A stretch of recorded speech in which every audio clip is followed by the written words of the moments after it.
கிச்சனுக்கு உங்களை அன்புடன் வரவேற்கிறேன். இன்னைக்கு நம்ம பார்க்க போகிறது சாத்துக்குடி நன்னாரி சர்பத். அதற்கு தேவையான பொருட்கள் என்னன்னு பார்க்கலாம் வாங்க.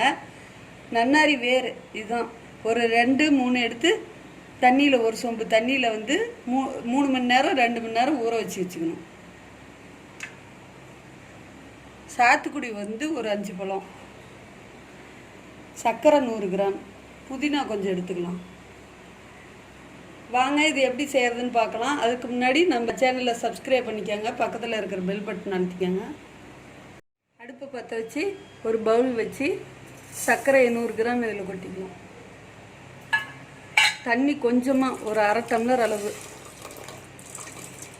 ஊற்றி கொதி வரட்டும், நல்லா கொதிக்கட்டும். சர்க்கரையெல்லாம் கரைஞ்சி கொஞ்சம் பாவு பதம் வந்ததுன்னா நிறுத்தணும். பாவு ரெடி ஆகிடுச்சிங்க. கொஞ்சம் நேரம் ஆறட்டும்.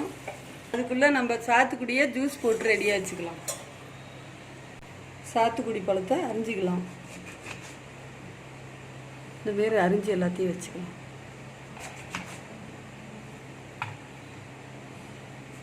இந்த வெயில் காலத்துக்கு நன்னாரி சர்பத்து போட்டு சாப்பிட்டா ரொம்ப உடம்புக்கு ரொம்ப குளிர்ச்சியாக இருக்குங்க. இளநீ நம்ம அடிக்கடி வாங்கி சாப்பிட முடியாது. நம்ம இந்த நன்னாரியை வந்து ஜூஸாக சாப்பிட்லனாலும் தண்ணியில் ஊற வச்சு குடிக்கலாம். இதை புளிஞ்சிக்கலாம். இதுமாரி எல்லா பழத்தையுமே புளிஞ்சிக்கலாம்.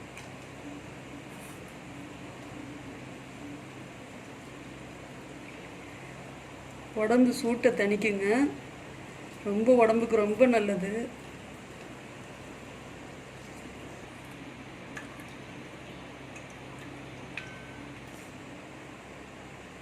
இதை எடுத்து இதுலேயே ஊற்றிக்கலாம். நன்னாரியை ஊற வச்சது, நன்னாரி வேர் பாருங்கள் நல்லா ஊறிடுச்சு பாருங்கள். ஒரு 3 மணி நேரம் ஊற வச்சோம்னா இந்த கலரோடு இருக்கும் நம்மளுக்கு.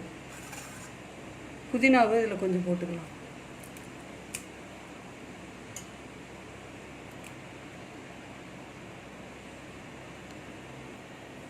பாவை வந்து இந்த ஜூஸில் கலந்துக்கணும்.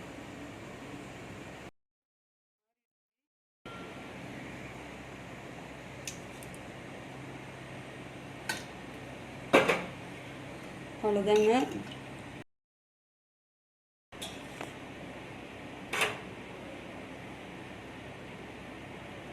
அவ்வளோதாங்க, சர்பத் ரெடி ஆகிடுச்சு. இதுலேயே ஐஸ் கட்டியே இதுலேயே நம்ம போட்டுக்கலாம். அவ்வளோதான், சாத்துக்குடி நன்னாரி சர்பத் ரெடி ஆகிடுச்சு.